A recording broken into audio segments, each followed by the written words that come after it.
latest QS World University Rankings has Massachusetts Institute of Technology, MIT, as the top university in the world for the 6th straight year, which can be attributed to a number of factors. One area where the institution is obviously strong is in the area of technology, innovation, and entrepreneurship. Recently, a team of MIT officials arrived in the country for Open Mic Africa and also visited a number of startups they found interesting.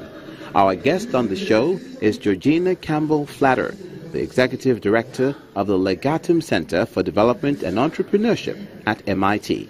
She joins us to share her thoughts on the Nigerian startup ecosystem. Georgina, welcome to Lagos. Thank you. So what's the experience been like? I mean, it's awesome. It's great. The energy in the city is amazing. The people are great. And we're having a beautiful time, and our hosts are incredible. We've seen so much of the city. There's a saying at MIT where we say when students come to class that they drink through the fire hose, and I've had that exact experience here, drinking through the fire hose. So tell us about some of the startups that you visited. So I visited several startups. I visited WeCyclers, I visited Max Last Mile Delivery, I visited MDAS. Bilicus, who's the founder of WeCyclers, showed us around one of her recycling facilities. And WeCyclers, very smart, they're cleaning up the city of Lagos with a very innovative model for recycling by offering tokens to those who collect the trash, and then they process the waste, and then they sell the waste for a profit. Max Last Mile Delivery service in Lagos, they make it easier for people to send and receive packages all across the city. I think what's really innovative about their model is the way that they have built this incredible network of champions, motorcycle drivers that can deliver the packages in under 3 hours across the city. They can navigate the traffic because they're on a motorcycle. They're trusted employees.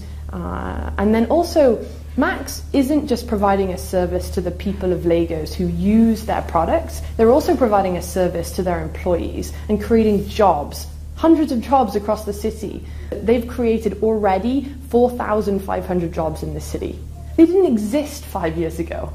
And through going through the MIT ecosystem and spending a lot of time here, talking to people, understanding their customer, they've come up with this great business model.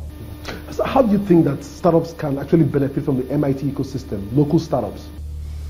It's the mindset, and it's the so when we support entrepreneurs, we encourage them to think about two things. It's mindset and spirit, and it's skills. Spirit is natural. You know, it comes. There are people who are excited and eager to provide value to their ecosystems, and then matching them with the skills, the toolkit they need to then build and scale their businesses. That's what we do. So there's a professor at MIT, Professor Bill Orlett, who's written a great book. It's called Disciplined Entrepreneurship. And he has this very disciplined approach, 24 steps to working through your business. And the key point behind everything that he teaches and everything that we teach at MIT is that you have to understand your customer. You have to know who you're serving. I mean, at the Legatum Center, we serve entrepreneurs. And so everything we do is about maximizing the success of our entrepreneurs building businesses in emerging markets. So we think about education, we think about mentorship, we think about curriculum, not just any kind of curriculum, but curriculum that's tailored specifically to entrepreneurs building businesses in emerging markets. The other thing that we advocate for at MIT is that we don't serve entrepreneurship, we serve entrepreneurs. And there's a difference there, because an entrepreneur might start 1, 2, 3, 4 businesses, and they'll learn along the way. And likely the later businesses will be the ones that are most successful. So we want to equip entrepreneurs with the skills, the tools that they need to be successful in the long run. And they'll apply them. Some will work, some won't, and then they'll iterate. And then over time, they'll gather the knowledge, the networks, the connections to build the scaled business.